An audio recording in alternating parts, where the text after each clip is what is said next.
Kaka, pour papa nous mourons. Papa mon Dieu, papa tu veux papa voilà c'est papa tu veux c'est bébé.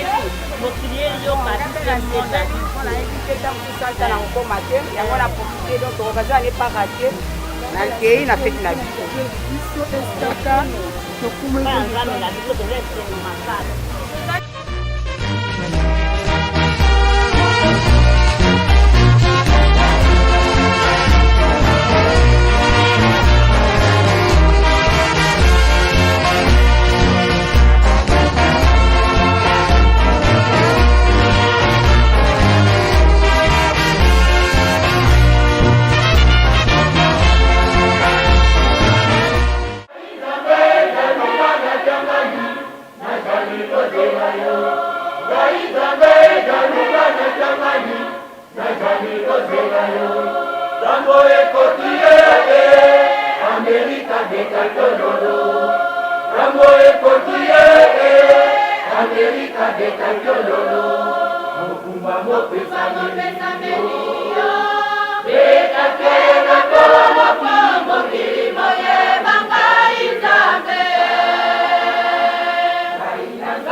Kimbangu, kimbangu, kimbangu, tata malamu mingi. Oh, nanga, kimbangu, kimbangu, kimbangu, tata malamu mingi. Oh, nanga.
Oh, Africa,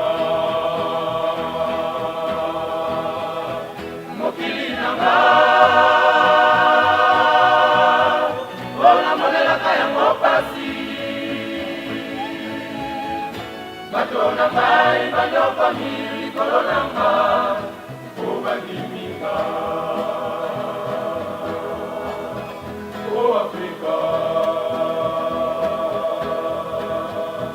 mokili nanga,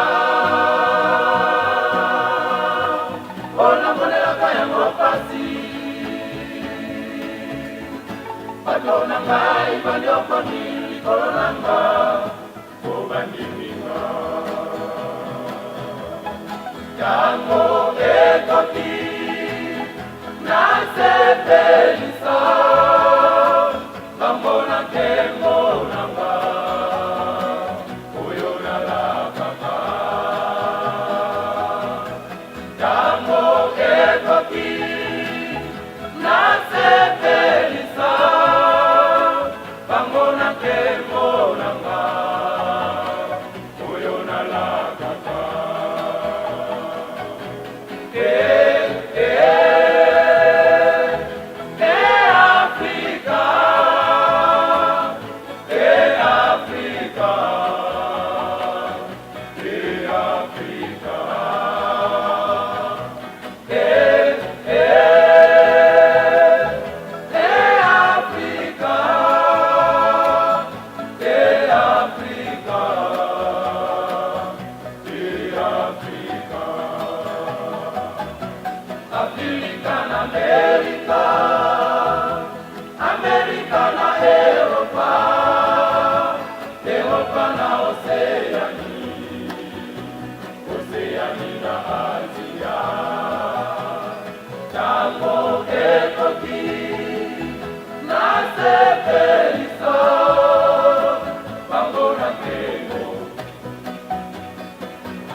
Tango ekoki na sepelisa, bambona kembo nanga, oyo nalakaka. Tango ekoki na sepelisa, bambona kembo nanga, oyo nalakaka.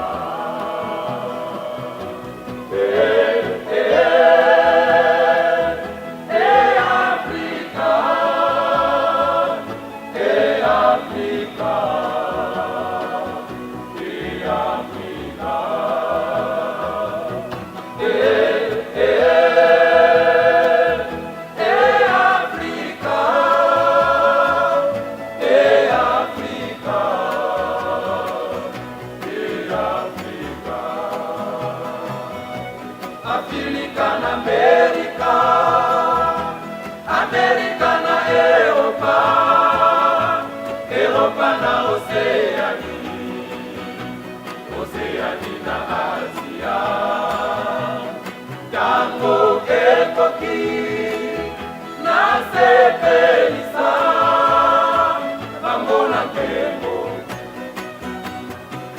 oyo nalakaka. Tango ekoki na sepelisa bango na nkembo oyo nalakaka. O Afrika,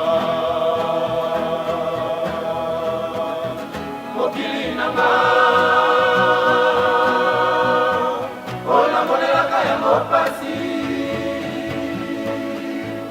bato na ngai banyokwami likolo na ngai obandingima.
Kombo ya tata mwana pe molimo santo.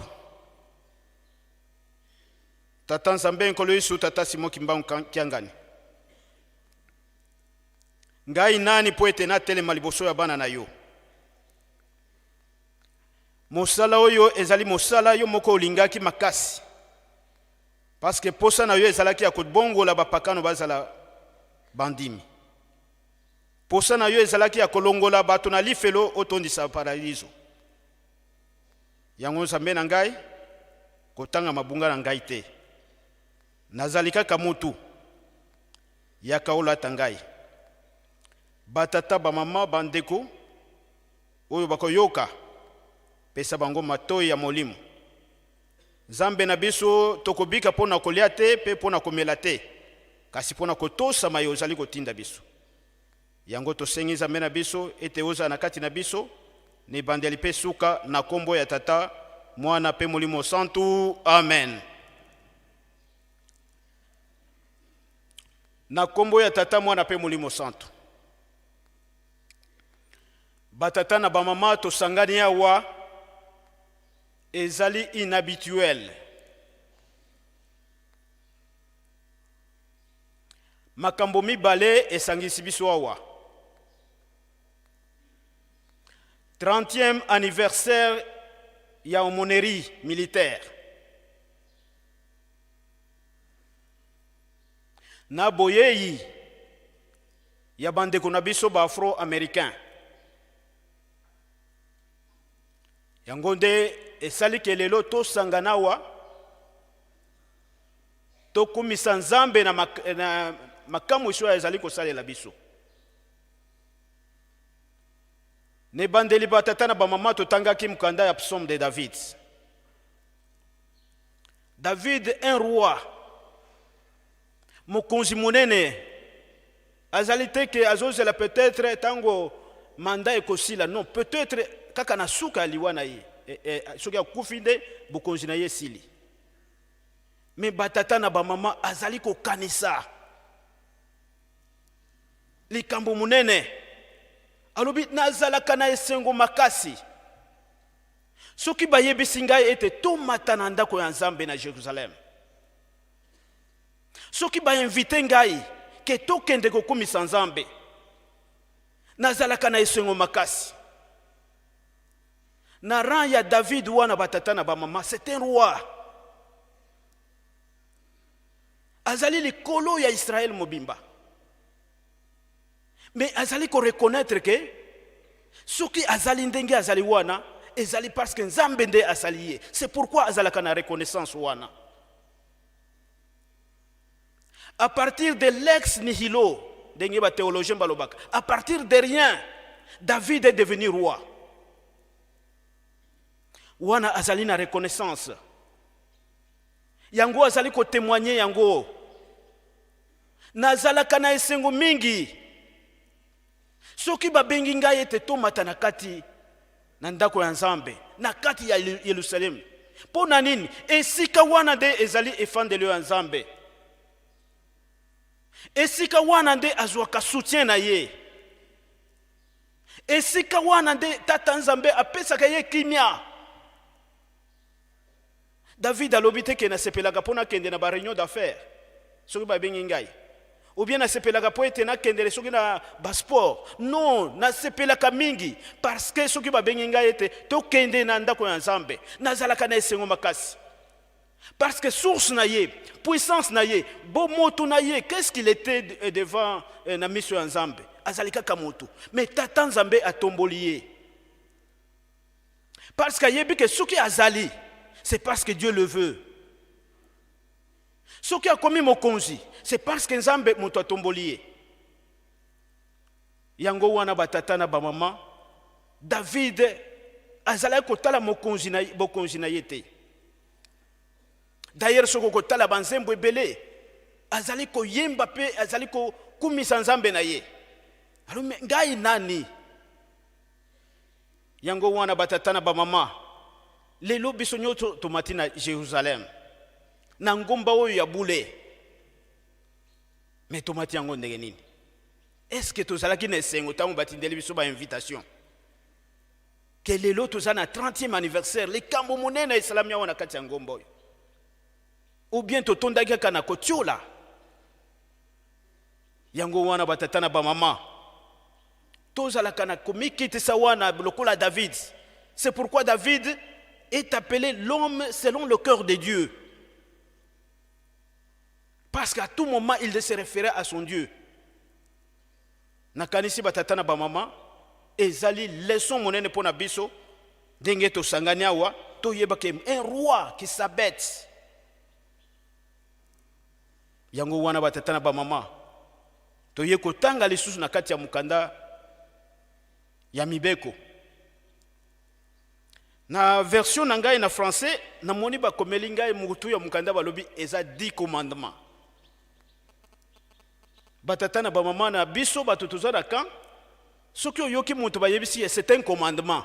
C'est que ezali kambo ya calculater, à exécuter ici et maintenant. Voilà un peu origine ya commandement. Tata Nzambe ye moko a se décrire alobi ngai nazali Nzambe oyo na bimisaki yo na kati na mokili na bombo. Ye muntu apesi commandement wana pona kolakisa ba caractère na ye. Alobi nazali Nzambe nazuwa. Siko sangisa ngana banzambe mususu te. Nalingaka te bino na bino bobo mana. Nalingaka te bozala na nyamu na masumu. Apesi batata na bamama a se décrire eloko nini nzambe alingi na kati ya bana Israel.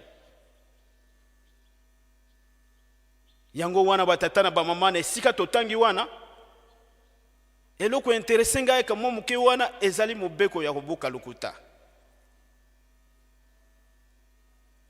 Mokolo mosusu batata na bamama nazali ko assister na likambo moko na yoki tango bato bazali ko samba balobi soda ayebi ko samba makasi. Yo ozana problème na soda ayebi ko samba makasi. Sikoyo batata na bamama esika na vandaki na lome c'est que atanga classe ya ko samba bien ndengeni. Mais na sima na yeko tala kezaka lokuta. Parce que koyoka mutu azoyebisa yo lukuta lobi na pesi eza mitif. Mais eza lukuta. Tata Nzambe alingaka lukuta te batata na bamama. Soki tokei lelo na ba cimetière, tobandi ko compter bato bakofi à cause ya lukuta. Les innocents bazali belé na kati ya ba cimetière. Tokei même na bakati ya ba hôpitaux. Okukuta ba mususu baza malade à cause ya lukuta kaka.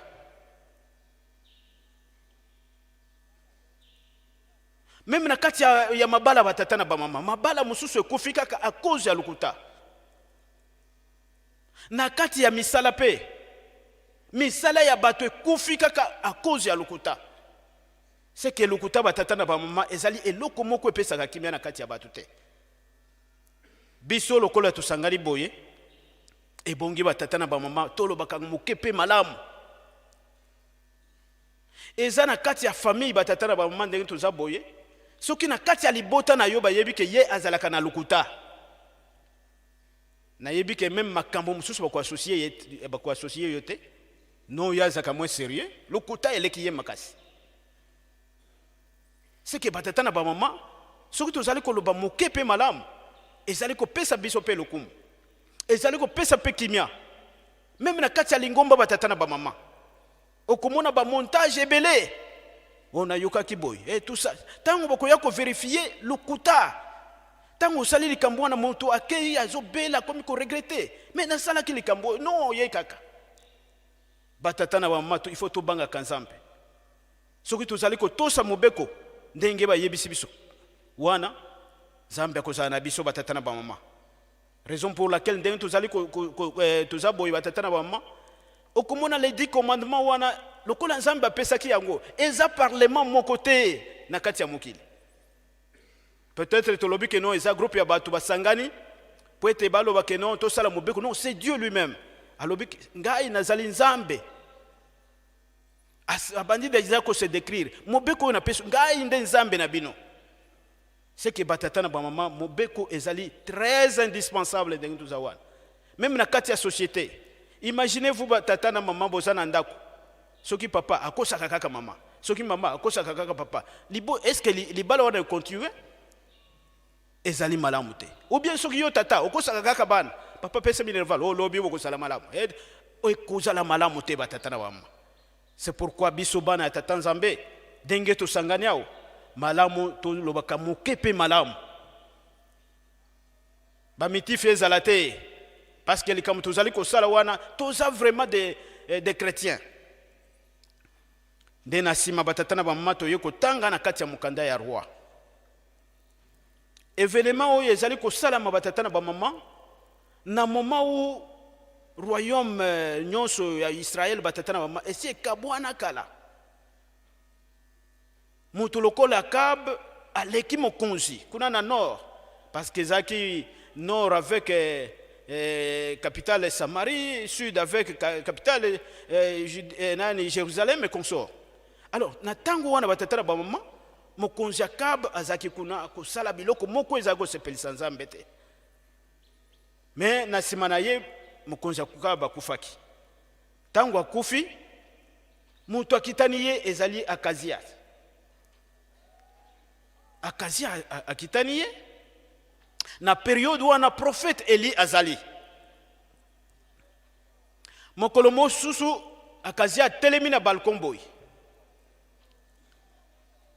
Aye kokweya azoki penza makasi. Tango azoki akoti na kati ya ndako. Akazia comme azali toujours na makanisi. ya banzambe ya bikeko pe ya banzambe bapaya azwi batu atindi bango bokende nano kuna na nzambe ya Belzebul kuna botu na nano eske nakobika penza na maladi oyo batata na bamama nzambe azali omniscient na moma oyo azali koloba prophète Eli ayebi deja likambo wana akei kokutana na ba émissaire na batoyo Akazias roi atindaki esika bakutani prophète ayebisi batu wana bino batu bouti epai mokonzi bokende koyebisa mokonzi na maladi aza nango wana akokufa kolia nzambe tika moto ekita ezikisa bino mbala moko batata na bamama moto ekiti lisusu ezikisi 50 militaire wana na mokonzi na bango pe Akazi alobi nono oyo ngana kolemba te azwi encore troisième convoi azwi encore 50 personnes na mokonzi na bango likolo yo kende boyela kaka Eli wana batata na mama tala sagesse divine ya mokonzi oyo ayebi ayoki deja sango ya baninga na ye esika bakendeki soki nakoko qualifier yango comme front na yebi te officier oyo akomi na ngomba afukami abandi kobondela Eli mosali ya nzambe kanda na yo ekitela ngai te na basali na ngai basoda oyo nasala bango limbisa ngai apesi maloba ya malamu ya limemia ya kimia esika Eli azaki na ngomba ange aye koyebisa ye kita kende na bango bakosala oyo eloko moko te batata na bamama Eli akiti jusqu'à tel point bakomaki epai ya Akazias mpe ayebisi ye kaka ndenge likambo ezalaki ke okokufa na pasi oza nango wana makanisi batata na bamama etamboli ngai makasi nazali kotala na kati ya Bible tango na bandi kotanga Genèse na tangi Exode na kei bamikanda nyonso presque ya Ancien Testament nazali ko constater que soda azali au centre ya ba bouleversement ebele zwa exemple sorti ya bana Israël na Égypte tata nzambe ayebisi na Moïse ponelanga 20 ba jeunes oyo bazali à partir de 20 ans ceux qui sont capables de porter les armes ce que otangi yango na nombre 1 wana 3 jusqu'à 40 wana komona ndenge Moïse azali ko sali recensement na ye et puis bato yo wana c'était des combattants batata na bama bazali ko mema arme mampinga na sima ya Moïse batata na bamama moto lokola Josué c'était un général moto yo a établir bana Israël na kati ya Canaan. Caleb au moins est un soldat de rang. Ce qui est l'équipe étape wana, ok, une période ya ba juge. Ces gens-là batata na ba maman, bazaki même nzambe ye moko na kati ya mukanda ya ba juge alobi na lingi bana Israël ba yeba ko bunda. C'était des militaires batata na ba maman. Ce qui est l'équipe na esika ya nani ya banani ba juge au kende ba événement batata na maman on peut constater que soda azali toujours témoin ya makambo ebele. Zwa exemple en Coloïs. D'ailleurs il y a moko témoigner lo nano na mona foi ya makasi lokola ya centenier ote. Centenier wana za mokonzi ya batu soda san to koloba na ye aza capitaine.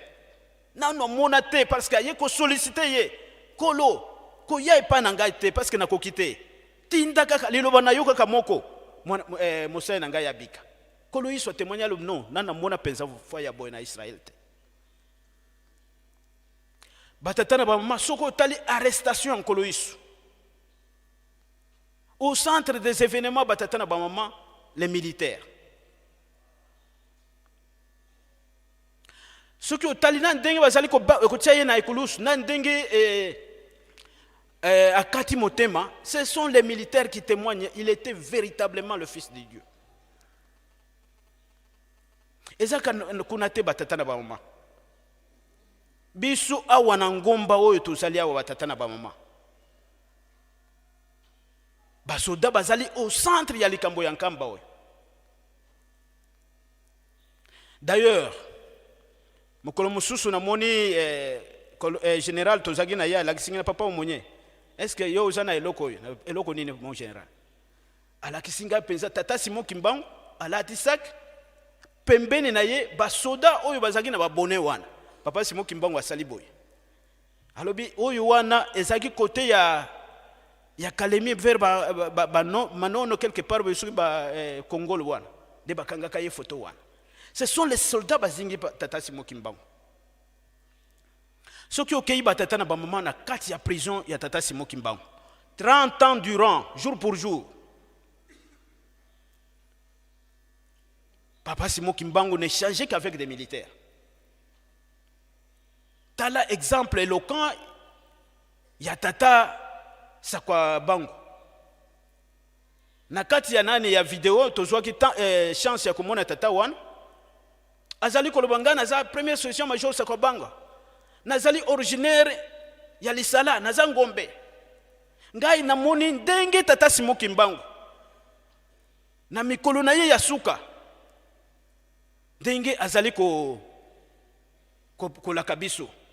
Mokolo yo bayaki koloba ke ba baptiser ye. Alobi tozongi alobi me. Tala ba mindele o baye pona koloba ke ba tianga mai ya nani na tuni bango. Boye bisanga mokolo na kufa. Bango nyos oh nani akoyeba mokolo akufa. Soki ezali nzambe te. De ye moko tata Simon Kimbangu abandi ko révéler mokolo akokufa na ye. Ayebisi na batata wana soda. Ngai na kokufa vendredi na 15h. Témoignage monene. Tata oyo batata na bamama na centre d'accueil ya yeko pesa biso témoignage wana. Alobi to moni tango baye ko relever ngai na salimance alobi il faut na kende ko mona makambo tata Simon Kimbangu alobaki wana. Aye ko mona alobi ngonga tango ekoki. Na monika tata Simon Kimbangu abeti loboko toyo, abeti loboko toyo, alali na ye. Libela papa Simon Kimbangu akofi. Et puis batata na ba maman aye ko pesa témoignage moko très éloquent. Nakati ya tata Simon Kimbangu eloko moko te. Wana nyonso wana batata na ba maman ezali mission privilège makasi ya ba événement minene spirituel. Oyo biso ba soda bato ba mapinga oyo nyonso bazali en uniforme bakoka kosala ete bazala bangonde batei makasi ya likambo ya Nzambe et surtout ya tata Simon Kimbangu. Est-ce que bongi lisusu na rappeler bino ke mokolo tata Simon Kimbangu asekwa ki alati komba eza likambo biso nyonso toyebi batata na ba mama. Lelo tozali ko fêter 30e anniversaire ya omoneri nabi. Na 1992 batata na ba mama. Tata Diangenda mokonzi ya Bule akei ko puiser na kati ya réserve na ye pastoral kuna na Lutendele. Il s'est dit en tout cas il faut na sala c'est mon dernier département. Tango batata na ba mama to bandi mosala ya omoneri batu mingi ba comprenaki yango te. Mais basoda na kati ya lingomba na biso pourquoi? Or suko tali même papa Diangenda azaki toujours entouré na basoda. Est-ce qu'il faudrait les sous na la sabino que mokonzi ya Bule azaki toujours entouré na basoda? Alors c'est comme ça batata na ba maman mokolo moko tomoni makambo ya pillage et bandit. Biso tozaki na centre d'accueil kuna na ba studio na biso wana. Mokonzi ya Bule papa Diangenda avandaki na Chenuda. sima na centre d'accueil wana ezalaki ndako oyo comme 51 oyo toza kobenga Koweït. Quelque part kuna sokokende lokola Victoire okuta batu gasi ezaki wana kam kokolo pe ezali wana tango bamatata ebandi batata na bamama masasi ebandi kobeta ezobeta na butu wana papa colonel Yefa le premier aumônier alobi tokende nanu kutuna papa masasi oyo lokola ezobeta boyi tokosala ndenge nini tolongwe na studio esika toza kovanda wana tokomi na Shenouda tokuti papa son éminence Diangenda avandi na Shenouda wana na veranda tofukami papa masasi yango oyo ezolela attitude nini tokokozwa papa Fumwalongo ayebisi biso boye boza combien toyebisi bon nombre tozalaki ayebisi biso nalingi namona bino musika bozala distant je vais vous multiplier par 50 batata na ba maman ayebisi biso lisusu boye ne faites rien bino bo talaka kakuna esika masasi ezobeta wana ne faites rien soki na kati na biso batata na bamama tozana ya batata oyo basistaka na conférence nationale butu wana masasi wana bato bakomi kolenga na kati ya centre d'accueil. Alors biso lokola papa apesi biso mitindo ayebisi biso boza la distance nazali ko multiplier bino par 50 moto na multiplier fois 50 mais bosala eloko mon côté botala kaka esika wana batata na bamama bandeko oyo bazaki na kati ya bastudio na centre d'accueil na tongo na moni baye ko pesa biso merci Erwan Zana lieutenant papa lieutenant merci beaucoup soki bozongi sakamanduki oyo ya bino wana te mbele bakoteli biso na kati na ngai da seki parce que na yebaki likambo mokonzi ya bola yebisaki biso soki bo réplique kate manduki na bino ezaki très puissant lokito ya masasi oyo bobetaki wana mbele bakoteli biso batata na bamama batu nyonso bazali koleka na ba installation na biso banda centre d'accueil banda Bongolo banda Matete Kimbanse babisika nyonso wana bazali kokuta ebele ya basoda raison pour laquelle batata na bamama ba installation na biso à cette époque là basimba yango na pillage te nyonso wana batata na bamama ezali kolakisa ete tata Nzambe alingi biso na lingi lisusu tozongela likambo oyo ya batata na biso misato batindaki na les trois commandants oyo les trois officiers oyo batindi est-ce qu'ils n'ont pas été dans une même école bayekola mosala esika moko te soki bayokola bango nyonso mosala esika moko pona nini bokeseni wana na yekotala batata na bamama réponse na kati na yango oyo ya liboso baye na lofundu na bango nyonso parce qu'ils ont leur savoir et leur avoir tango tokokende wana tokokanga kaka eli bayebi te ke batata na bamama prophète c'est celui qui prononce les oracles de Dieu c'est celui qui parle de la part de Dieu azali prophète non par les mains des hommes mais azali prophète ya Nzambe tango bakeyi batata na bamama epesaki malamu te suka bakufaki tala limeme ya oyo officier malheureusement kombo na ye yebali te tango amoni likambo ya boyo aye abandi kofukama il s'abaisse batata na bamama l'humilité précède la gloire et l'orgueil précède la chute.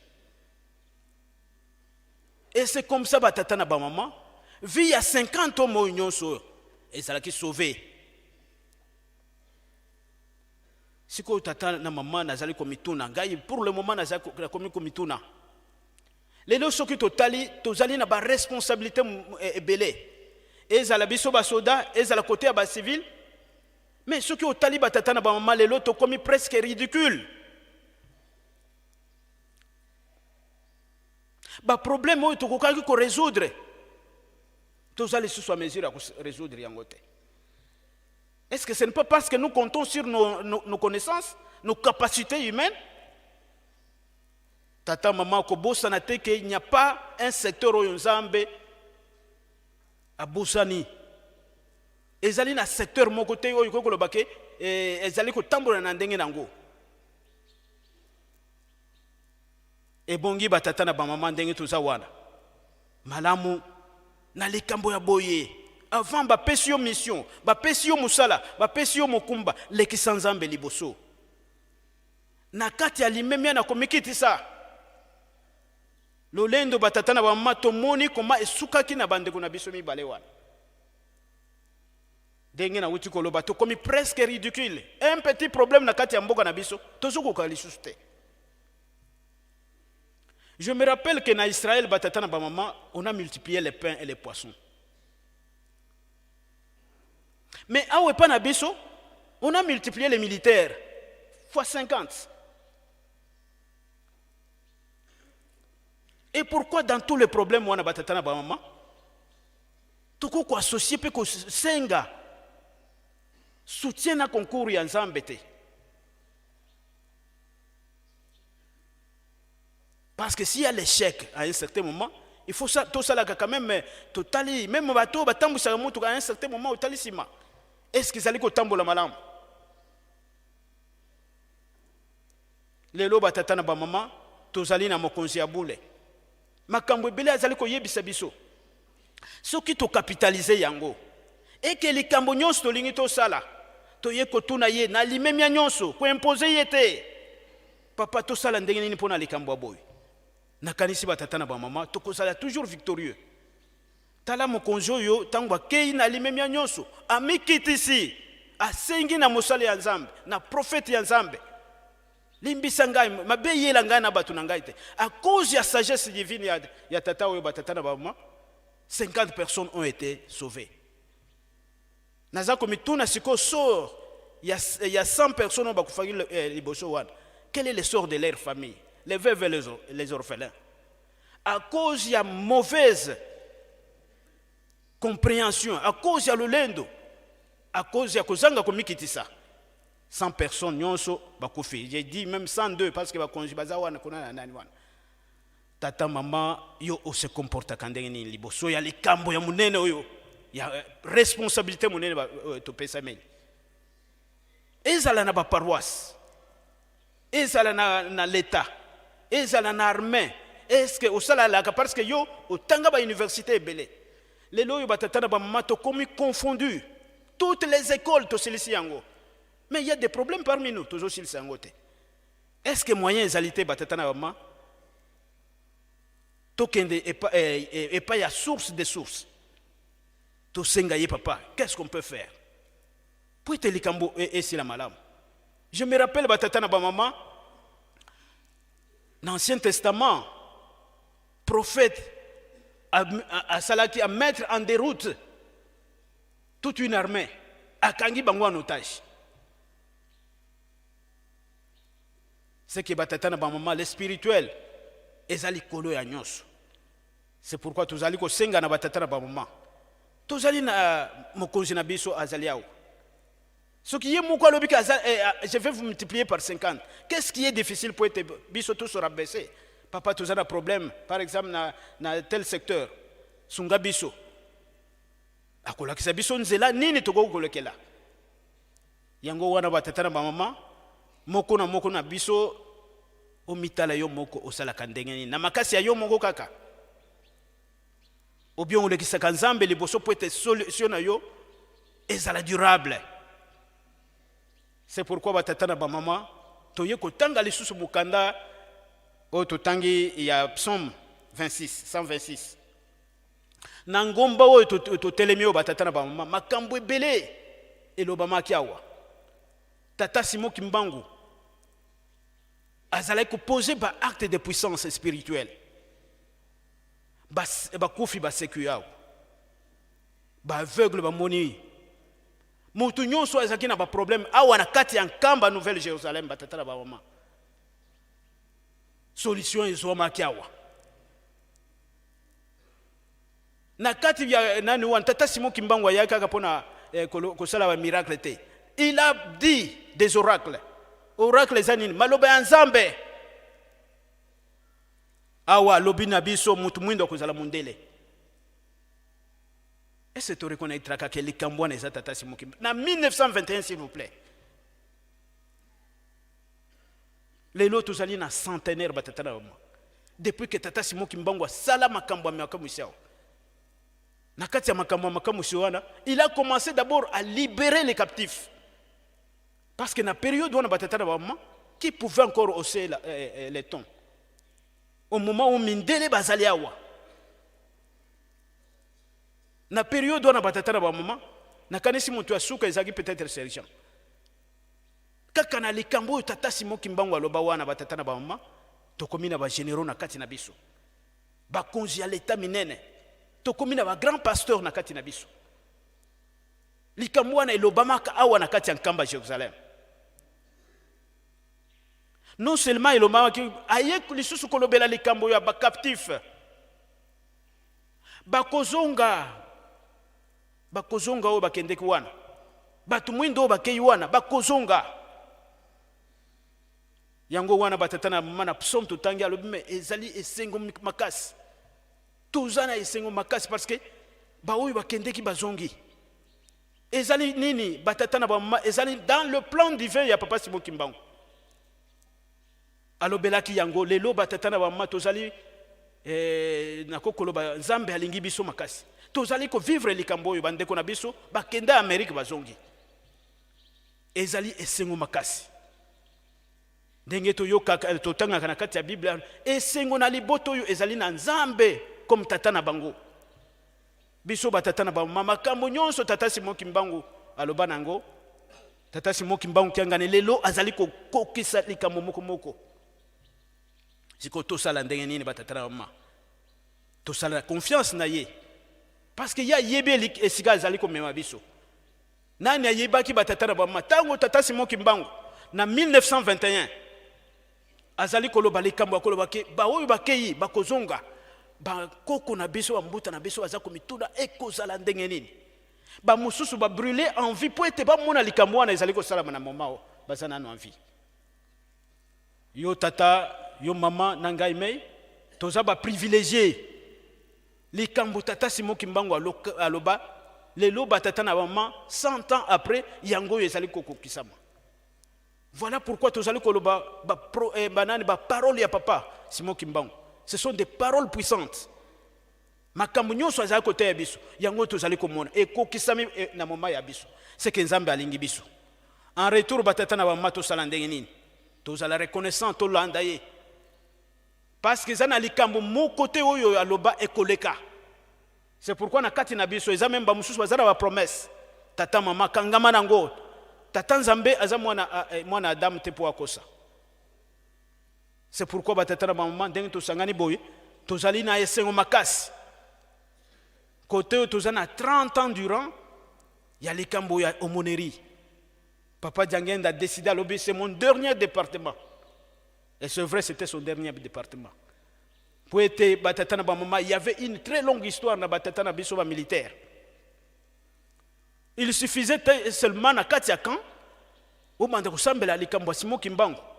Mais bakati yo bouton pe bengani yo. Je me rappelle batata na maman mokolo yo tata Djangenda sa yiko bisa. Un jour je suis passé à la base militaire de Kamina. J'ai trouvé les militaires qui sont venus me rendre les honneurs. Alors mon conseiller bango a punir bango. Alors j'ai puni ce chef là sans même demander l'aval de son commandant suprême. Batata na ba mama likambo tuzana ngo ezali likambo mutuya pona ngai nazali ko kanisa biso ba militaire tana Nzambe te boko kende bitumba pe boko zonga boko kufa te boko tikala kuna te. Papa Sakobango azaki un ancien combattant batata na ba mama ba kenda pe bazongi soki batata na ba mama tozali ko tosa tata Simon Kimbangu tozali komemia oyo tata Simon Kimbangu Kiangani azali koyebisa biso na kanisi tokosala malamu pe makambo nyonso tokosenga kosalela biso. Voilà batata na bamama esengo tozali nango journée ya lelo kokombine koye ya bandeko na biso nani ayebaki ete likambo oyo kosalama et surtout kosalama na période ya ngai na yo. C'est que tozali ba privilégié bango pe ndenge baza wana tata Simon Kimbangu alobela likambo na bango baza na kati ya plan divin na ye. C'est pourquoi batata na bamama tozala na botosi tosala misala tolinga ndenge ye moko tata Simon Kimbangu azali koyebisa biso bolingo mibeko misala na kombo ya tata mwana pe mulimo santu. Amen. Tobondela. Notre Père qui es aux cieux, que ton nom soit sanctifié, que ton règne vienne, que ta volonté soit faite sur la terre comme au ciel. Donne-nous aujourd'hui notre pain quotidien. Pardonne-nous nos offenses comme nous aussi nous pardonnons à ceux qui nous ont offensés. Ne nous induis pas en tentation, mais délivre-nous du malin. Car c'est à toi qu'appartiennent dans tout le siècle le règne, la puissance et la gloire. Au nom du Père, du Fils et du Saint-Esprit. Amen. Na kombo ya tata mwana pe tata mulimo santu lelo mokolo moyambo na poso mokolo monene otozali ko fêter 30e anniversaire ya aumônerie militaire kimbangiste mokolo ya tukumi bale pona sanza oyo ya zomi na mibale sanza ya décembre mobumo nkoto mibale na tukumi bale na moko lundi le 20 décembre 2021 tolandi na bokebi nyonso matei na biso mayema pesa melibiso na papa révérend représentant légal deuxième suppléant papa colonel Ngoyi Wangoyi Sylvain Yazali colonel kuna na garde républicaine en sigle GER matei ya bongse libiso na mikanda mine atangi libiso loyembo ya Dawidi yankama tukumi bale na mibale nzela ya yambo kino ya libua mukanda mibale ya Moïse mokapo ya tukumi bale nzela ya yambo kino zomi na sambo mukanda mibale ya bakonzi mokapo ya liboso nzela ya zomi na misatu kino zomi na mitano pe ya sukisi na mukanda ya loyembo ya Dawidi ya nkama tukumi bale na motoba nzela ya yambo kino ya mine. Psaume de David 122 verset 1 à 9, Exode chapitre 20 verset 1 à 17, 2 Rois chapitre 1 verset 13 à 15 et Psaume de David 126 verset 1 à 4. Na kombo na tata mwana pe tata molimo santu ndenge papa révérend secrétaire ya ville sainte alobi lelo le 20 décembre 2021 eza mokolo na biso ya koganga ya kosepela po eza mokolo oyo aumônerie ekota na armée ezali mokolo oyo batata na biso bapangusaka pinzoli po banyokwamaka ezalaki interdit ya kosambela na camp okoki kosambela na cité très bien mais soko osambeli na camp bakangi yo osambeli na camp bakoki ko rétrograde yo balongoli yo grade donc osambela na camp ezalaki une infraction militaire lokola tata nzambe tata molimo santo akaniseli biso yango wana tolobaki ete tokokisi 30 ans malamu toya na nkamba tosepela tosenga tolelela ye toyebi ete tosali nyonso ya kitoko te nyonso eza malamu te esika totamboli malamu te ya kokoche biso akogide biso lokola eza mokolo na biso bato mingi bakanisaka ke baomonie basala kaka bango moko bamosusu bakanisaka ke soda nyonso policier nyonso azali aumônier te aumônier azali nganga nzambe oyo azwi bonganga awuti na faculté de théologie tango asilisi sa divinité papa Simon Kimbangu Kiangani atindi ye na FARDC to na PNC mais tosalaka mpe na badiacre bapaster bakatéchiste na bakorale nyonso ezali na kopesa bino nanu mwa histoire moko mokolo mosusu amiral moko akomeli papa de ngenda mukanda. Alobi na constate na bakan ebele basoda bakimbangise bazali kosambela alors que ezali interdit. Yango wana pekisa basoda na yo ba oyo tokozwa tokokanga bango. Tango papa de ngenda azwi mukanda wana asiliki. Asiliki, donc tango nalobi amiral na oyo toyebite amiral donc ça équivalent ya général. Général la force navale babengaka ye amiral. Donc la lere wana azalaka mokonzi munene. Ye akomaki yango ndenge mibeko ya tango wana ezalaki kosenga. Papa asiliki. Abombi likambo wana. Nzambe alalaka te ezalaki anniversaire ya ambassade ya Israël. Papa azalaka invité yepe akei. Azui mukanda wana atie na poche na ye ya veste ya abakos na à cette époque là. Akenango na bonzambe na ye ayebaki ke akokutana na amiral wana. Bakomi ba discours etangami pona anniversaire ya indépendance ya Israël. Ekomi cocktail komela mwa moke kolia toyebike telema esalemaka debout. Papa amoni amiral oyo akomelaki ye mukanda. Alobi amiral soko koko ya epai na ngai. Amiral apusani esika papa de ngenda premier chef spirituel na biso ya église Kimbangis aye epai na ye. Wana omoneri kutu solote. Amiral apusani.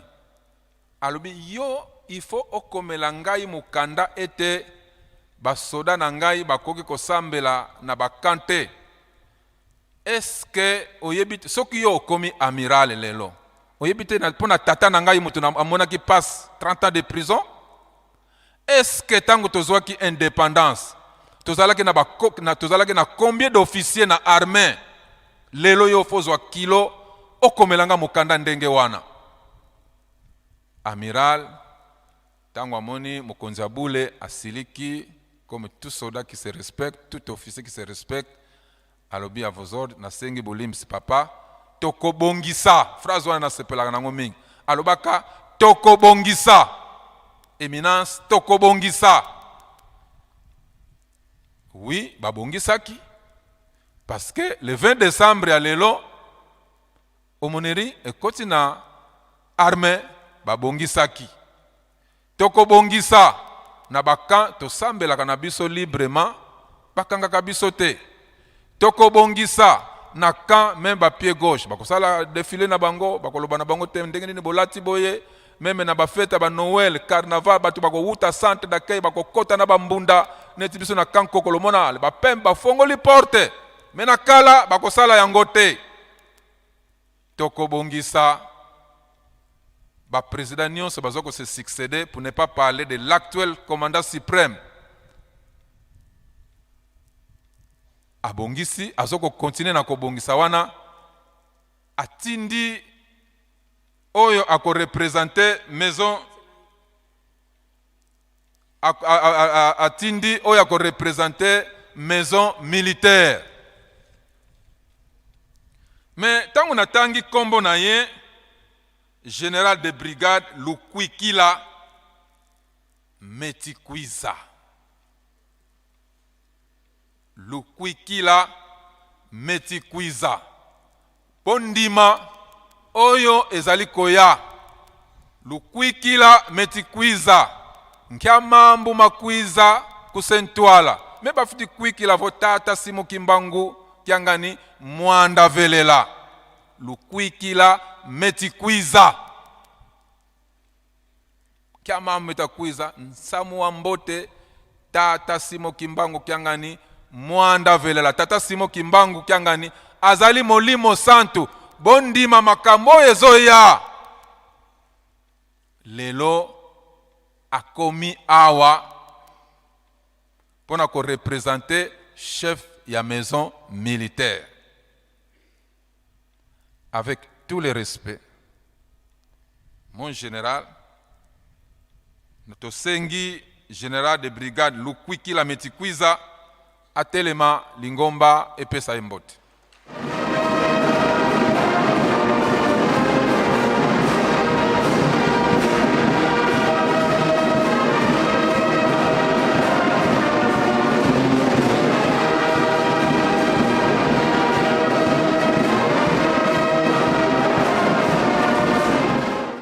Na kombo ya tata mwana pe tata Mwalimu Santu na kanisi papa tolingaki koloba liloba na biso na Lingala me okolimbisa biso papa na ndenge tosalaki ba invitation tokanisaki bakonzi mingi bakoya ya leta nde tobongisaki mo na biso na français pona batata pe bamama kimbangisi na kanisi à travers prédication na modérateur ndenga uti kolekawa a brosser un peu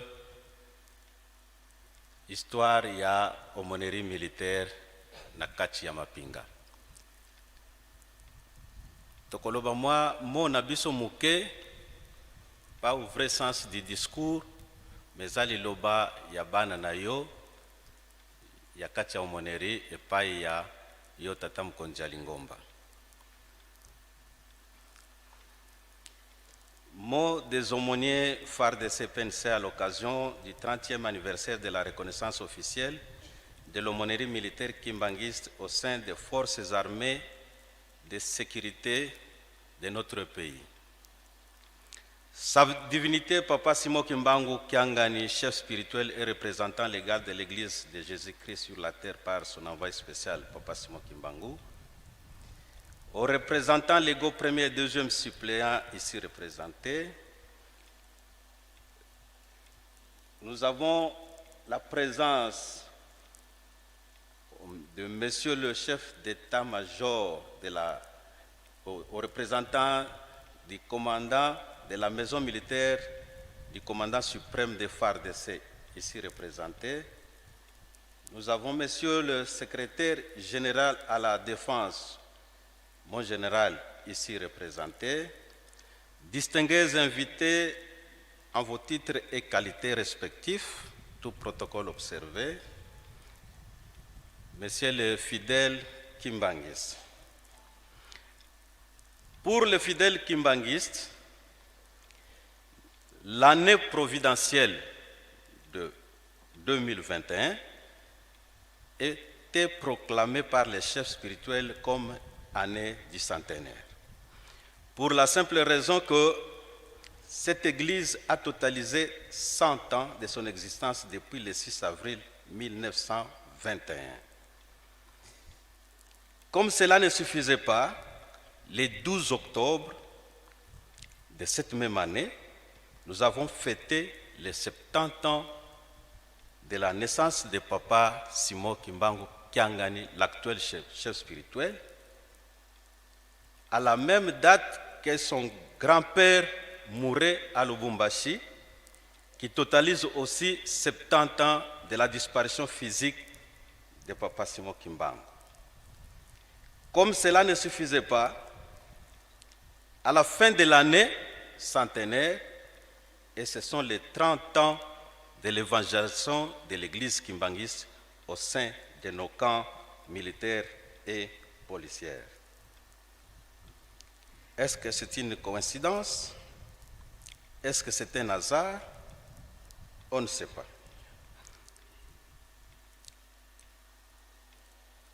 Oui, 30 ans du début du ministère de Papa Simon Kimbangu, 30 ans l'âge que Jésus-Christ a commencé son ministère, et puis 30 ans de l'évangélisation de l'église kimbanguiste au sein de nos forces armées. Depuis que le monde est monde, tous le savent, tous les serviteurs de Dieu ont eu comme témoins oculaires les militaires.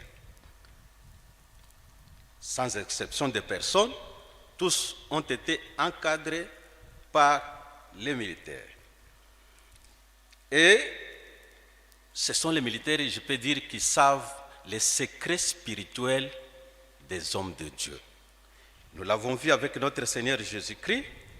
Nous l'avons vu avec Papa Simon Kimbangu, ici arrêté en Kamba par les militaires, jugé par les militaires en Bazangoum, acheminé à Lubumbashi par les militaires, et à la date de sa mort, à côté de lui, à qui il a révélé qu'il va mourir à 15 heures, c'était aux militaires. Et voilà aujourd'hui 30 ans de l'évangélisation. Et comme nous le savons, à travers toutes les écritures bibliques, il y a plusieurs versets qui parlent de prime abord. N'allons pas continuer sans toutefois remercier sa divinité, Papa Simon Kimbangu Kiangani, qui a donné cette occasion aujourd'hui que nous puissions nous rassembler ici en Kamba. Kamba 1921 qui était difficile à y accéder, mais aujourd'hui nous y sommes pour louer le Seigneur. Que tu sois loué, Papa, sa divinité, Papa Simon Kimbangu Kiangani. Notre gratitude au commandant suprême de FARDC, Son Excellence Félix Antoine Tshisekedi Tshilombo, pour nous avoir, beaucoup d'entre nous, donné cette opportunité de nous présenter ici. Car les généraux devant vous, n'eût été l'accord du président de la République, que ce soit nous qui sommes officiers supérieurs, n'eût été son autorisation, nous ne devrions pas être ici. Notre reconnaissance au chef d'état-major général et au commissaire général de la police. Ce sont les deux qui se sont poumonnés. Quand vous allez sortir à l'extérieur, vous verrez il y a des véhicules. Nous sommes venus à travers toute la République avec une invitation d'un télégramme qui était signé par ces deux messieurs que nous venons de citer. Sans leur accord, notre présence ici ne serait pas possible. L'ordonnance numéro 92/343 du 20 décembre 91, aujourd'hui, portant institution d'une aumônerie au sein de nos forces armées et de sécurité. À l'époque, c'était seulement un seul ministère de la Défense nationale et sécurité des territoires et des anciens combattants. Il n'y avait pas éclatement des deux ministères. Et la deuxième ordonnance, c'était l'ordonnance portant nomination de la première équipe des aumôniers militaires qui était à 24, y compris colonel Yefa Adema, professeur qui venait tout fraîchement de l'Europe, sur invitation du chef spirituel Papa Djangenda, pour la cause, et c'est lui qui était promis comme colonel, puisqu'il avait des doctorats. Et ceux qui étaient les licenciés étaient portés au grade de capitaine, et qui étaient gradués de la faculté de théologie kimbanguiste étaient portés au grade de sous-lieutenant. Et c'était en 1991. Parmi cette première équipe, il y avait 10 licenciés et il y avait encore nommés au grade de capitaine, 13 autres gradués étaient nommés au grade de sous-lieutenant, comme je venais de le dire. Ces aumôniers étaient affectés dans les différents états-majors des forces armées, à partir de l'état-major général jusqu'aux différentes unités subalternes. Avec l'arrivée de l'AFDEL, le chef spirituel à l'époque, Papa Dialongana, avait ajouté une deuxième vague des aumôniers, tous théologiens ici de la faculté de l'UTND. Comme nous le savons tous, notre mission principale, c'est d'évangéliser et encadrer spirituellement et moralement les militaires et leurs dépendants en temps de paix comme en temps de guerre, et y compris tous les fidèles qui habitent les environs du camp. Quant à la réalisation, qu'est-ce que nous avons fait dans 30 ans? Les aumôniers de FARDC PNC ont créé des paroisses à partir du néant. Dans le camp militaire, il n'y avait rien. Et si aujourd'hui on parle de paroisses militaires, c'est-à-dire ils n'ont trouvé que les herbes comme fidèles. À partir du néant, ils ont créé des paroisses qui existent jusqu'en ce jour. À Kinshasa, la capitale, et dans d'autres cantonnements militaires et policiers, il y en a autant de paroisses.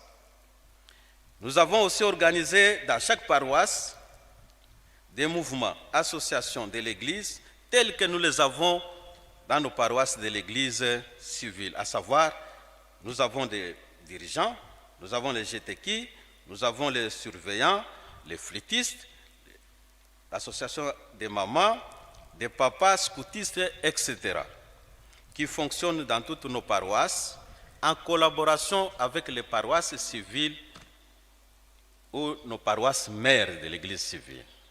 Sauf la fanfare qui n'est pas encore organisée, pour laquelle nous sollicitons, papa, votre indulgence, que cette fanfare puisse exister, puisqu'il y a parmi nous beaucoup de militaires qui ont des instruments musicaux, qui chôment à la maison, mais qui ne chantent pas parce qu'ils n'ont pas accès à la fanfare mère. Alors, pour les équiper, papa, nous sollicitons votre indulgence, si vous pouvez nous autoriser, que nous créions une fanfare au sein de nos monarques, pour utiliser rationnellement ces militaires-là, musiciens.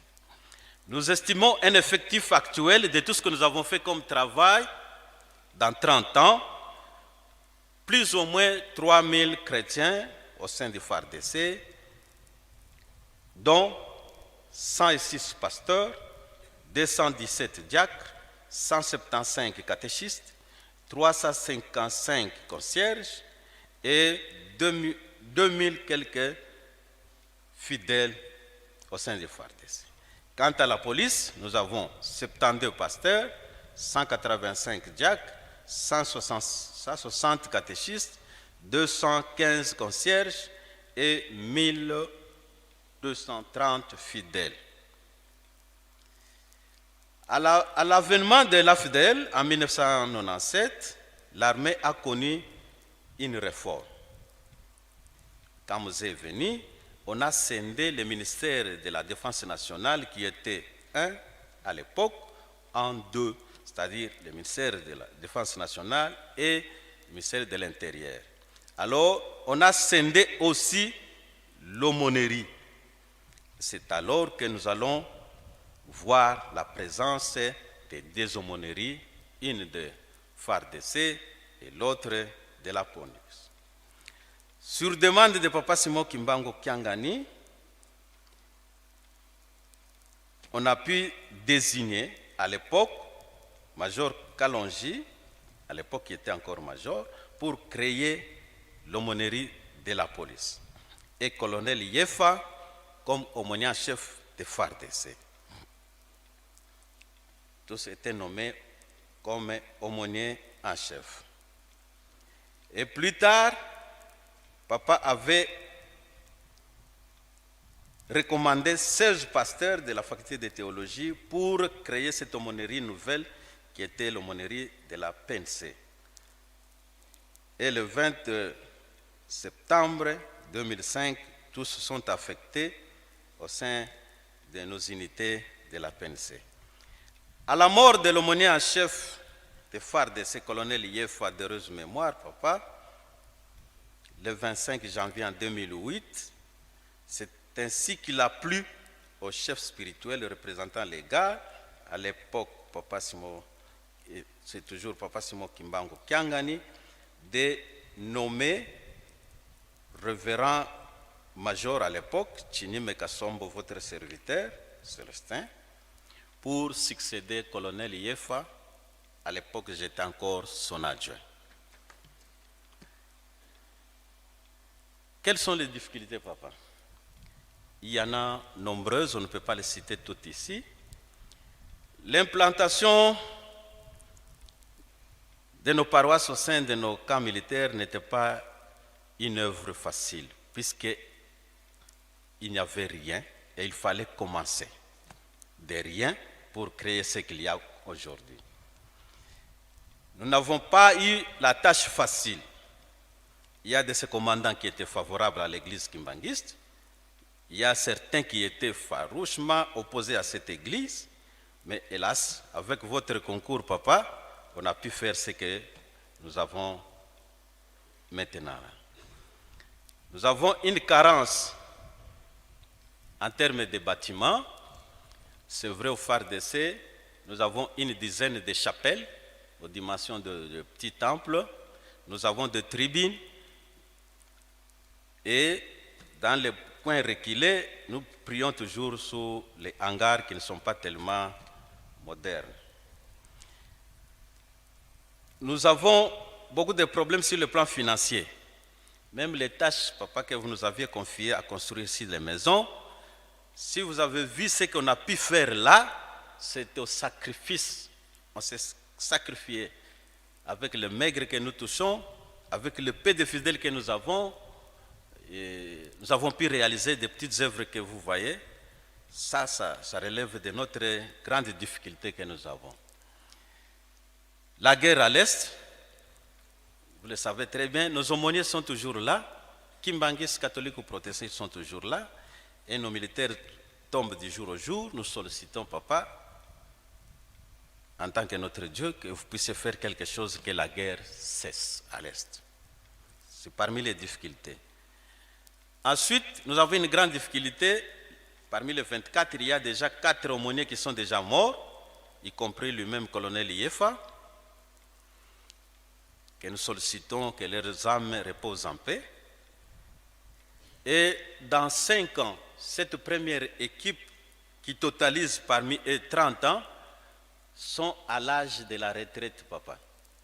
Et si l'Église ne prend pas garde pour préparer une relève, demain après-demain, nous n'aurons pas des aumôniers qualifiés au sein de nos forces armées. Car sur les 24 là, nous tous nous sommes à la porte de la retraite. Nous sollicitons la jeunesse de ne plus faire tomber cette œuvre salvatrice de papa au sein des camps. Ceux qui n'ont pas la vocation, le moment est là pour venir soutenir et s'intégrer, s'incorporer dans l'armée pour assurer la relève demain de nos paroisses au sein de nos camps militaires. 6 gestions, papa. Nous sollicitons comme toujours votre soutien spirituel et surtout la paix dans notre pays et dans sa partie Est, où nos militaires font actuellement un travail de titan, où le commandant suprême a décrété l'état de siège dans les 2 provinces. En tant que représentant de l'église Kimbanguis au sein de l'armée, vous nous avez envoyés comme des ambassadeurs. Nous sollicitons à vous, papa, notre Dieu, que vous puissiez terminer cette guerre à l'Est. C'est ça notre requête de 30 ans de notre existence. Nous sollicitons aussi à votre autorité la relève, comme je venais de le dire. La première équipe est presque vieillissante et si on n'y prend pas garde, demain nous n'aurons pas de cadres qualifiés. Sollicitons aussi la création de la FAKI, comme nous l'avons recommandé, demandé, sollicité précédemment.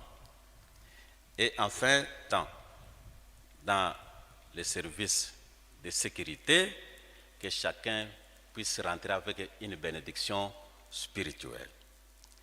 Que vive sa divinité, Papa Simon Kimbangu Kiangani, que vive le commandant suprême des FARDC, que vive la RDC, que vive les FARDC et PNC, que vive l'église kimbanguiste.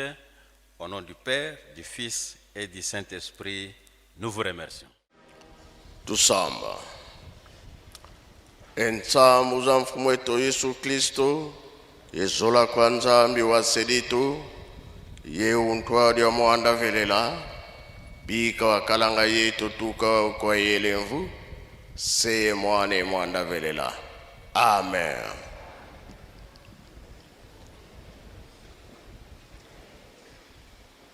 Na komba tata mwana pe tata Molimo Santo. Tolanda ki matei na biso. Tata pasteur mutatei biso abandelaki na banzembo bayuda ake na mibeko mikanda na ye ya suka toyoki tobomba tosalela mpo na mokolo wana tobika ngai na koloba mingi te mpo lere ekei toza mpe na misala mosusu na libanda nyonso elobami awa tolandi yango eza ya esengo na badiscours nyonso euti koleka oyo ezali ke epesa biso makasi toza na nzela toza akote te ke pembeni non oyo nyonso batata bazalaki koloba na biso na bakoko na biso ezali komonana sika oyo etikali na biso devoir ya kobongisa ya kosalela makambo wana biso tolingi susu retard te pamba te oyo ezali 4e génération eza ya suka nzambe alingi asala makambo na ye alingi akokisa nyonso oyo ezalaki oyo ye alobaki oyo ye asalaki ntango ekoki mutu na mutu abongisa lobiko emonana kati na biso nalobi lere ekemi nazokanga motema te po makambo oyo nayoki maloba eza koyaka naloba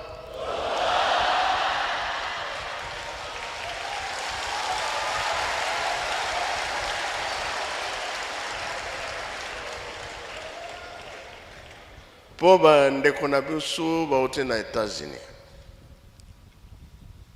bayeli likambo mosusu te baye kotala koko na bo tata Simoki Mbangu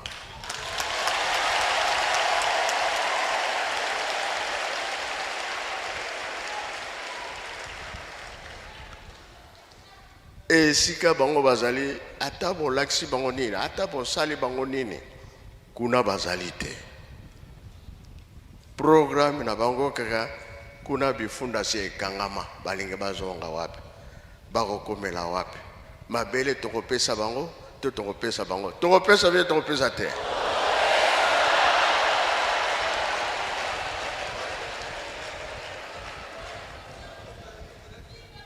donc makanisi na bango eza mosika donc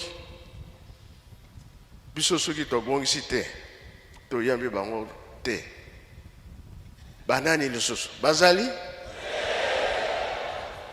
te bayebi bien ke bauta awa bakoko bauta awa biso mpe toyambi bango sikoyo etikali bamona wapi alors yango wana tolobi na mama tatangi discours awa na bamoya kikongo na kati akumisi nzambe bango bayebi nzambe ya mpungu oyo biso tolobaka awa nzambe ya mpungu nzambe bazotiela motema kimbangu bokoko na biso kimbangu etangami mingi mpa na bango elobapi mingi mpa na bango sika oyo baye kotala ndenge baye kotala baza na besoin eloko mosusu te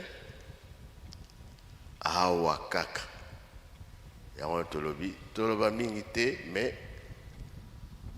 mpona batata na biso bamonien bakonzi ya leta baye kotala biso epesi mpe esengo 30 ans yango oyo depuis papa atikaki bazala ndenge leta salaki mikanda nyonso na bacommerçant na bandimi basoda batongaka yango mboka wana na église eza bongo be bongo te biso mpe toza na basoda bango mpe batongaka bandako na bango mpe bazali awa baye kozwa mapambola na bango na force mosusu nzambe akanisela bango na ndenge tomipesi na misala oyo oyango nde ekolongisa biso ozala makasi ata na likambo moko balobi na biso bolingo mibeko misala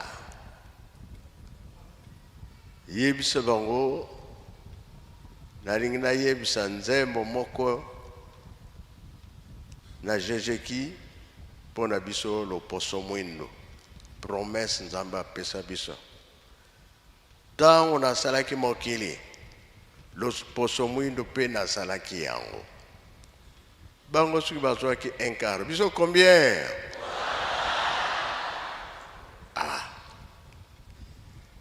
makambo oyo ndenge tomoni bango bakoya na misala bakoya na makambo nyonso mpo mabele zanga mabele ekozanga te ebele biso tokolakisa lukengo mpe aza na wana bapende mpe baza na mabele ekona epa nango na batioko kende mpe na Kasai mabele ebele na Katanga bisika nyonso mokili mobimba na Afrique mobimba mabele ezali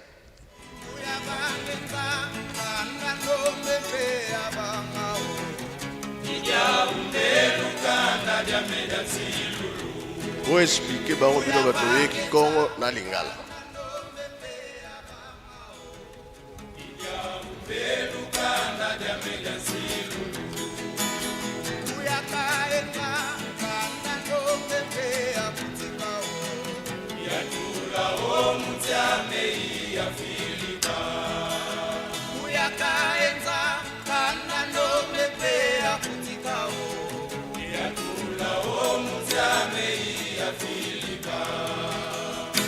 mono ya zola boba kaka bateka tembela pasi kangulu ya kutuka kwena nzilulu ya bavana ndambu mosikubera tyakulu mbanza meya longo yenitu ya baimina Yerusalemi kilungu twape wakyo silulu zambe seilungisa kana ndombe kubama wakembela mono inzambe nona kebaninu futudikembwenu asekwasekamwana mono inzambe nona kebaninu futudikembwenu asekwasekamwana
na Kongo tata mona pe tata mulimo satu batata pe mama na kanisa biso banso toyebi na bolamu ete eloko ekongo mokolo mwa lundi 20 décembre 2021 epai kasi biso banso touti kongo na ndako ya nzambe toyoki mateyi oyo esambelaki biso na révérend ngoi bangoi Sylvain ye atambelaki biso na mokano mwa nzambe awandaki na loyembo ya David ya 122 verset 1 à 9 pe alekaki na Exode 20 verset 1 à 17 nde alekaki lisusu na mokanda ya 2 Rois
Papa di kanisi nanga yedi motuka na 2001 et 2002 na moya kanisa to pesa ka yo utuna ka biso mutuna na tango wa walo uli kibikira ka ngai na roba papa na yidi ali plere da yidi esa ni alwa na roba ese ngwana et le ministre de l'Europe est arrivé. Tout est révélé à rien. Papa, 30 ans. Moi, j'attends pour votre maman. Tout cas, vous 30 ans pour y aller. Moi, j'attends pour vous 30 ans à vous dire mon colo. Dans 30 ans, il y a des gens qui sont colo ici. 30 ans. Tata simu kimbamu tangu zaka na nyingi sana tata tranta uniklare kwa wana ngazi tranta umwini na hiyo papa esimo ole tuzalina ya yo tuye kai na yo dabo tosi ka bonili tosi ka yo zanze ola ka biso tubera kandela Papa l'ordonnance di Maka. L'ordonnance di Utina na Rakawele. Una. E poi una France che fa in Italia, la casa papa di Angelo. Mukorona papa yange batanga kobera makasi papa. Sema mulimbaza mulimbate. Atela asiyo lona. Esa kwekana. Ngoyo papa yange ngana ayaki kitasa. Ibotuli ya rezanta shanura ndapa na leo. Papa azaki ya isiku makasi. Mbuta mo peke isipelea papa sungu. Damasi. Akiyaki alita mbuta ya tangwa oya ya sake isiku izaki na papa.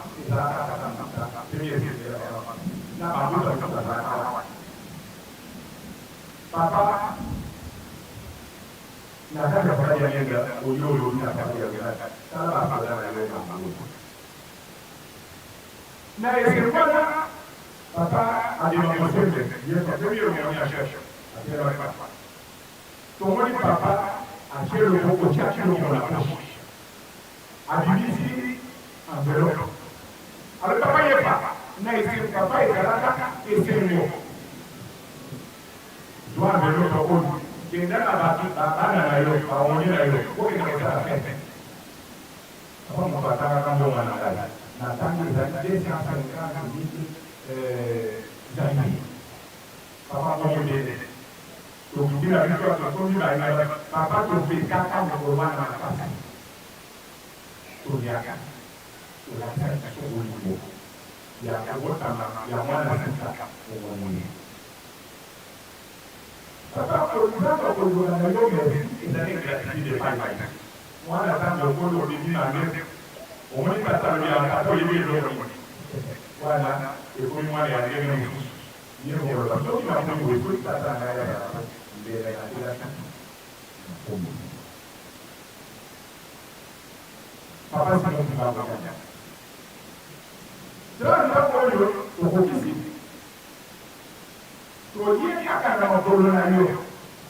Na kuzambe na yo. Atravers biso bana na yo. Kimie kwa na boka na yo. Papa kale kwa jirani sana. Kwa papa alianza ngoi alaka modelo. Kwa wana tetemi. Ninduke zobeta. Bazota ni sapote. Yewa kwa national souverain de l'État. Ninduke beti. Papa ye pa de l'État. Tout est là. Papa ya yote na. Wota besika ninduke wa zobeta. Wolo ba le lokote, wota la paix lokote. Je dois vous doubler 50 fois. Papa, biso moko, tozalika komitala na ndenge tozeli. Minduke ezalaki kuna, ngonga pe ekaki. Bato mosusu nde bazo, en tout cas, félicitations. Minduke oyo koelektrikaki. En tout cas, soki tozala na moneli tebele, makambo oyo toyebi ndenge elingaki eyaka. Soki wana, minduke afandi, ezobetana fandi. Likambo ya à travers soki bisika tokendi bayebi nanu bonzambe na yo te biso kolakisa biso sokokwana kotozala baloli apasi mokubambana balola miki na yo na tala présidence ya marine osali biso ndenge okomisa basoda batemwe na yo depuis osala likolo ti lelo obengisi bango toyebani teke levele petoko obengisi bango na date ya biso ya levele Photo de la fête à témoin, les gars, ils ont toujours à témoin. Il y a des armes à la fête. La fête de la fête. Ici, quand vous avez les ici, quand vous avez les maillets, donc ici, quand vous avez les maillets. Bah, pour vous, le maillet, puis il y a des bah, pour le maillet, il y a des c'est là que vous avez mon papa, ici, pas si vous battez des ici. Papa, vous avez eu 4e génération spécialité. Nini tokoloba lisusu eki monene na yo nini tokoloba lisusu epai na yo eleki bolamu oyo osaleli biso bana na yo na ntina wana papa omoneli bazali apesaka biso 250 000 zaye tokendaka esala sp lero tozozotula yo tata wana omosengi epai osepeli tata alati yo babona bon anniversaire azosalela yo mais soki okoli ekomi mokolo ya tata okende kopesa mezi bapesaka maboko bana nzambe na ngai esika toya kobanganga nzambe toyei d'abord na frère na toi toujours d'alliance.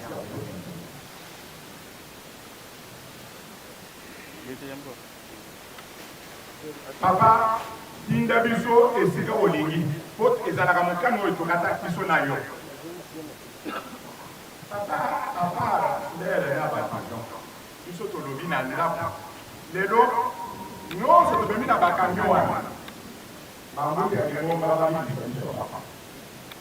Lelo biso toyebi na bakado nyonso wana ezonga pale okota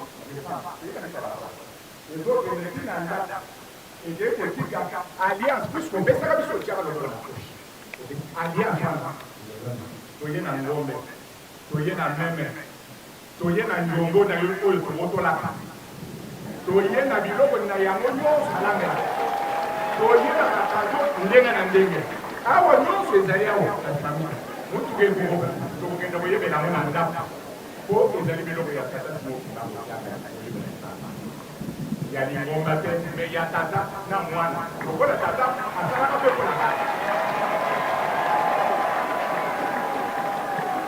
simoki mbangu tiaka ya nzambe oyo biso toyebi ata mokili koya na retard biso tokomi deja na avance toyebi yo papa tika lukumu tika mapamboli na yo kota na basoda oyo nyonso longola ya mabe nyonso ozala na kati na basoda nyonso ya mokosoda baonye ya basoda bongisa basoda pesa boyokani na bakonzi na biso baoyo bazali kouna oloba ndenge nalokaki mokonzi mosu alobi bino bandimasi kobondelaka na ngai natuna ye yesu azalaka nyanya po yesu makila yesu osobeyo yesu mwana ya marie na joseph tolobi nzambe makila na ye esobeyo mais simoki mbango soka alobi mpona nini bolingani simoki mbango azala na monisa yo nde nzambe ya biso soki complexe ekozala na mokili me biso basoda oyo etindaka na bapa na bana na yo toyebi yo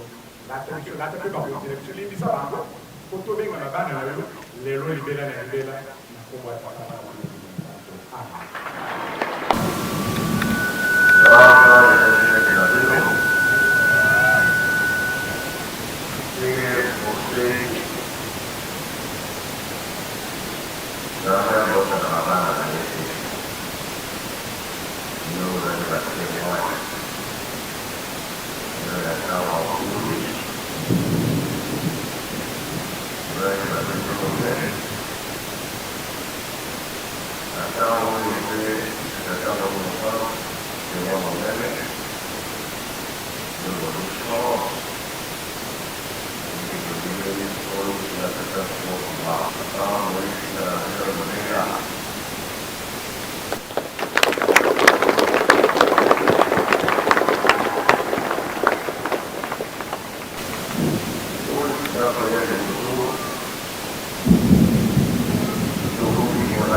Kombo nangai révérend Chinime Kasombo Célestin, aumônier en chef FARDC. Légal deuxième suppléant ya Lingomba. 30 ans ezalaki sujet ya biso nyonso. Pamba te papa salaki akreaki institution yo papa diangenda kontima. Azalaki kobunda de façon que Lingomba, église kimbangiste, ezala na valeur à travers mokili mobimba. A évangéliser le monde entier, mais simanango aye kokotisa pe église na kati ya armée. Eza esengo depuis le 20 décembre 91, lelo tokokisi 30 ans. Nde makanisi ezalaki ete, ndenge papa salaki geste wana na 91, tokokisi 30 ans tokoli, malamu tokende kopesa ye pe merci. Merci a bateli biso, merci a komisi biso bakonzi. Et merci a yeko bakisa na niveau ya Lingomba pe tokomi na ba représentant lego deuxième suppléant. Et loko yo même mbuta yefa tangu naza kofuye ba archive na yeko mona mukanda na ye akomaka à l'époque pona ko réclamer titre wana ya représentant légal. Voyez que biloko wana nyonso esalaki ke no tokende ko remercier Lingomba et puis tola kisashe spirituel bapasi otozanango bapasi tozanango ezanini tozole la biso nyonso relève puisque la première équipe ezalaki ya baomonier 24 mingi kati na bango nyonso basili et dans peu de temps bakozwa ba retraite. Il faut papa kanisa institution ekufate ya mibale ndenge pe toye kolele pa papa pasa biso makasi nguya de façon que esika akanisaki tosala eke tokomi nano te ya pesa biso makasi tokende ndenge tozokende tokokisa selon volonté na ye institution moneri ekende pe liboso yango moni présence ya ba omonier ya intérieur na ba soda na ba policier bango nyonso baye na tine te topesa merci na Nzambe ndenge abateli biso 30 ans. Awa na cimetière, effectivement, parmi les 24, il y a déjà 4 aumôniers basi batika biso. Colonel Yefa, révérend Salambi, révérend Kandulu et révérend Akoy. Bango wana 4 parmi les 24 basi batika biso. Ndeto yake en mémoire il y a 30 ans. Kolakisa bango pe ke tobosani bango te. Baoyo biso totikalaki. Ndenge bakomaka na je pense c'est ça quelque part je me rappelle plus balobaka c'est que vous êtes moi je l'étais aussi ce que je suis vous le serez aussi moni principe one oyo biso ndenge tozali bango pe bazali ke lokola biso oyo bango pe bakomi biso pe koma alors malamu de to bongisa déjà ba oyo ba précédaki de façon que continuité ezala et que tango biso pe tokolanda bao bakotikala babanda kosala yango des signification to kopesa lelo to aki kopesa ba gerbe de fleurs pona kolakisa bango ke biso pe nous sommes de cœur avec vous musala oyo ba bundelaki ba monelaki pasi ba nyokomaki et kufite ezokoba et que ba pesa biso maboko na ndenge ya molimo de façon que tokoba kaka